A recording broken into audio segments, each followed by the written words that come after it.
Hello and welcome to a brand new episode of the Comic Call. It is August 30th, which means it is a fifth week, which means not a lot of stuff coming out, but the one stuff that is coming out is kind of expensive. We'll talk about that in a little bit. It also means this is the end of August. So next week, books are going to come out on the usual day, even with the Labor Day holiday. So new stuff, we're going to start over again in September. So bye-bye summer for the most part. We're going to talk about the comics for this week. We're going to talk about a Supergirl problem I've been having, and we're going to talk about the Baltimore Comic Con. But first, here's today's The Comic Call. Ooh, there's a trade in there. I wonder what it could be. All right. So first up, as I said, it's the fifth week, so you're not going to get a lot of the regular books out, even though there are a couple. You're going to get some of the annuals, since they don't do annuals during the summer anymore. And you're going to get some specials and stuff like that. So we're going to start off with the annual. It is the Red Hood and the Outlaws #1 annual. I got caught up on this series during my vacation. It is actually really good, surprisingly. Scott Lobdell is the writer, and Tyler Kirkham is the artist. And it guest stars Nightwing. And also, KG Beast is in it as well. And a weird circus thing going on. And all kinds of interesting things going on here. So I think there's more to the story than what they're showing us. And it looks good. I can't wait to check it out. So good stuff. All right, next up we have this one.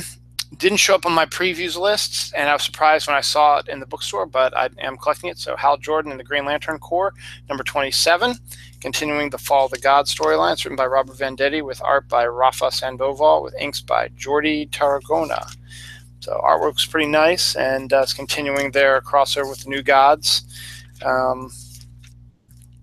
And the whole Kirby thing going on, which we'll talk about again in a little bit. So good artwork, and you get to see all the Green Lanterns working together, so it's nice. Justice League America #13, Steve Orlando. Ivan Reyes is back on with pencils again. And the inker, is it Rod Reyes? I think it's no relation.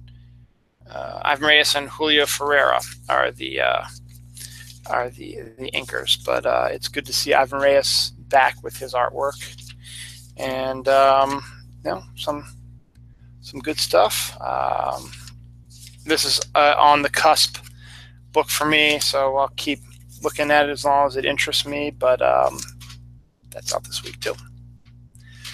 Wonder Woman #29 is out this week as well, continuing the storyline after the Greg Rucka story. It's written by Shea Fontana.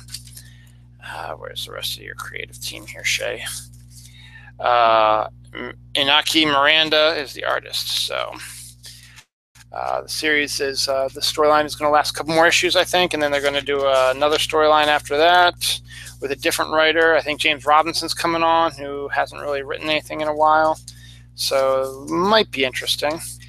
But Wonder Woman's Wonder Woman. She hit it big in the movies this year, so definitely should check out her regular series if you like. Pretty good so far. And next up we have All-Star Batman #13. This is also a $5 book. I like the cover, though. It's a really nice cover. It's continuing the first Allied story.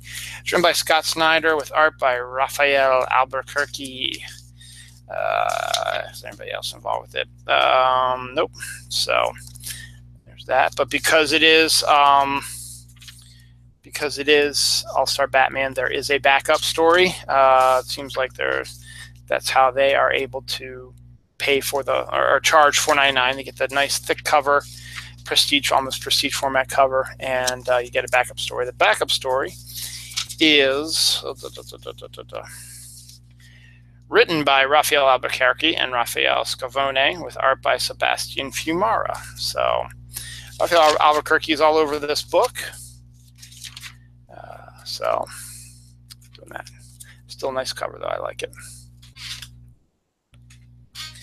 I was discussing the Jack Kirby books. The last two Jack Kirby specials are out this week, and of course they're $5 also. We've We've got the Dark Side Special #1. But the good thing about these books are you get more bang for your buck. You get in this case, you get a full-size story written by Mark Evanier with art by Scott Collins, which fits the Dark Side sort of feeling. But wait, there's more in this one. After that, you get a OMAC story right here, which Kirby also created. And it's written by Paul Levitz and Phil Hester. Phil Hester pencils and A Parks inks. So you get that. And then you get some Jack Kirby backup stories. Actually, we'll get to see Kirby doing some of the stuff. In this case, you get some of the New God stuff that he worked on. So that's the Dark Side Oversized Special #1.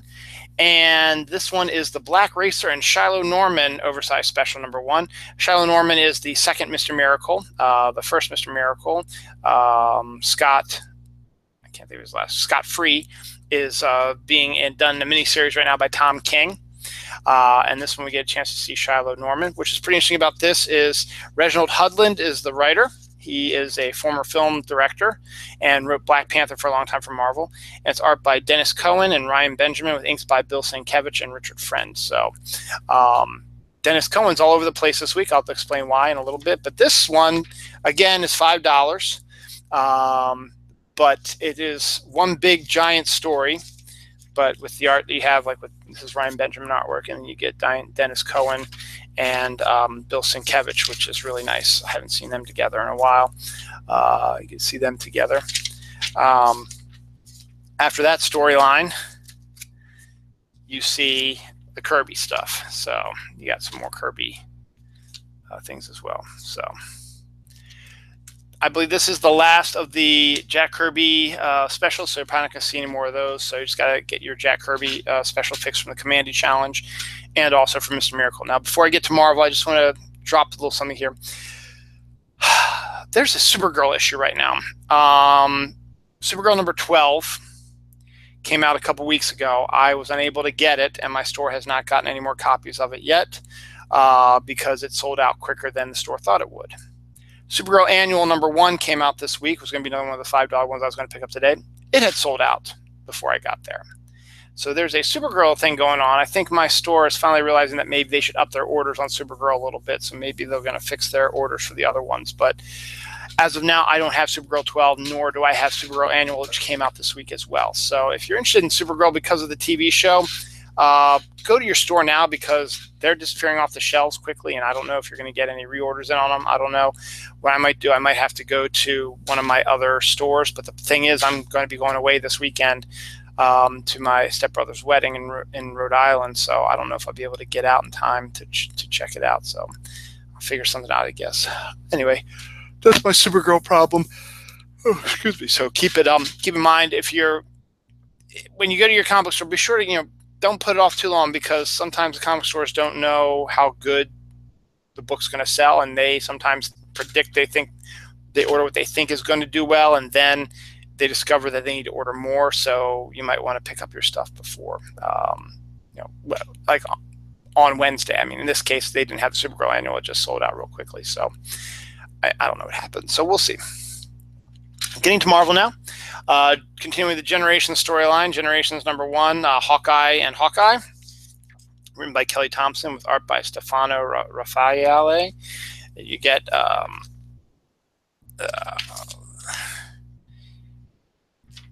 this, and you get Alice. I think it's Allison, right? I'll find out for sure. Kate Bishop and Clint meet up in the weird Generations thing that they're doing where they're teaming up with each other and stuff like that. It's some weird stuff. Secret Empire ended today too, if you're interested in that kind of stuff. So, but here's the Generations for Hawkeye. There's still a bunch more Generations one. There's a Spider-Man one. There's a Captain America one. There's a whole bunch of other ones coming up. So, pretty good.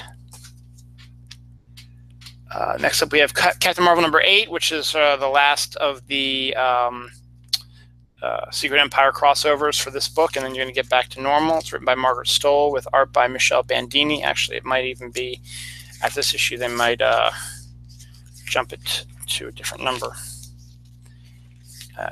No, it says at number 9. So they are going to do a Captain Marvel one also, Generations. So that should be interesting to see as well. So this is this one, and there's Quasar, who's female. Didn't know that. So there's that. America, number 6, is out this week too. Looks like there's Kate Bishop and a couple other people. Gabby Rivera, writer. Kelly Thompson is the archery consultant, and Ramon Villalobos is the artist. So I guess there's some different stuff, but America is out there, so we'll pick that up as well. So this looks pretty good too. As I said, Dennis Cohen is doing the Shiloh Norman and Black Racer book. He's also doing Mace Windu, the 5-issue miniseries from Marvel.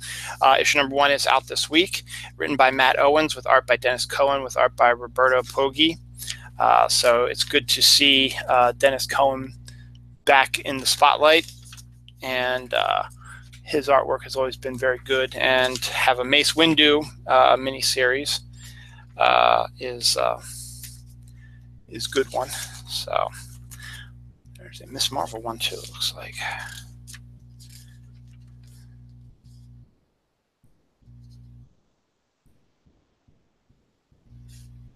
I know Jason Aaron was writing that. So, all right. So, pretty cool. That's it for Marvel. For DC, I wasn't going to pick this one up, but then I looked through it and I was like, you know what? It might be pretty good. And I really like this cover. It is Doctor Who, The Lost Dimension, number 1, part 1 of 8. It's crossing over basically, I think, all the Doctors, because we also have Captain Jack. We have the Doctor's daughter. We've got the most recent companion, Billy, from Doctor Who, and that's Doctor Who's daughter who disappeared. And then there's Tennant is in there as well. And then there's one of the other Doctors in that as well. And then we also get another one of the Doctors. So it looks like they're going to be using all the Doctors in some form or another. Here's another Doctor. So I saw all these Doctors, and I was like, maybe it's going to be one of these huge crossovers where all the Doctors are going to be together. It's written by George Mann and Cavan Scott, with art by Rachel Stott, with Chris Bolson, Pasquale Qualano, Elton Tomasi, Klebs Jr., and J.B. Bastos. So, so there's 9th Doctor Special, the 10th Doctor Special, 11th Doctor Special, Lost Dimension Special, 12th Doctor Special, Lost Dimension number 2, and Omega, the grand finale. So it's an interesting one. So you're going to have the 9th Doctor Special, the 10th Doctor Special, the 11th Doctor Special, the Lost Dimension Special with some other Doctor Who's in it, the 12th Doctor Special, the Lost Dimension Special number 2, with more Doctors in it, and then part 8, the grand finale, and it looks like it's going to be weekly. Part 2 and part 3 of the Doctor Who series are going to be out. The 9th Doctor and the 10th Doctor Special are going to be out on September 6th, according to this. Then part 4 is September 13th, part 5 is September 20th, part 6 is September 27th. So it's basically kind of a weekly series. So I wasn't going to get it, but you know what? It looks pretty interesting, and I'll go for it too. So why not? You're going to have a bunch of Doctors, and this is just such a fantastic cover also. So I'm going for that. Robotech number 2. This is basically a modern day retelling of the series, but if you knew the series, it's basically the same thing that's going on. It's just the characters are slightly different a little bit. Brian Wood script, art by Marco Turini. But it's the same situations, except Min-May is not as whiny as the others, and the crew aren't as whiny and stuff like that, and the Zentradi are a bit more badass, but the same story. It's basically the same story from the first few issues of first few cartoons. So we'll see how long we'll keep up with that one. Crosswind, number 3, continuing one of the best stories out there now. Gail Simone and Kat Staggs. I talked about this on my Dylan Knows show last week with MJ Khan. The story is basically, you know, those old school body switch movies that used to be out in the 80s where the kid would switch with the parent and so on and so forth. Well, this one you have a mousy, abused housewife switching bodies with a cold, hard killer assassin from the mafia. It's very, so far what I've read, I've enjoyed it immensely. It's very well done. Kat Skaggs and Gail Simone are doing a fantastic job. Not bad. So another good book, Animosity number 9. I got caught up on this over my vacation also. This is basically all of a sudden what if animals could start talking, what would happen, and the world gets changed. This one's written by Marguerite Bennett with art by Rafael de la Torre. It's nice artwork, and it's a fun story. And basically it's a little girl whose dog is taking her across America, and we're discovering all these talking animals and everything that they've done and created, and some of the stuff that they've done and created. So it's a great series from Aftershock. I just thought this was a really great cover, one of the variant covers. This is Vampirella number 6, written by Paul Cornell with art by Andy Ballinger. I think a new storyline starts here. It is a different Vampirella than you're used to seeing. And Paul Cornell has a Doctor Who connection as well. He wrote for the new series, a couple episodes. So it's good to see a different Vampirella style. Finally, we have Greg Rucka left Wonder Woman, as did Nicola Scott left Wonder Woman, to do their indie book Black Magic, the number 7. The 5 issues came out. It came out in trade, and then about a year later, issue 6 came out, and now issue 7 is out. I said written by Greg Rucka with art by Nicola Scott. So it details a police officer who is a witch. So interesting stuff. So and that's it for the comics.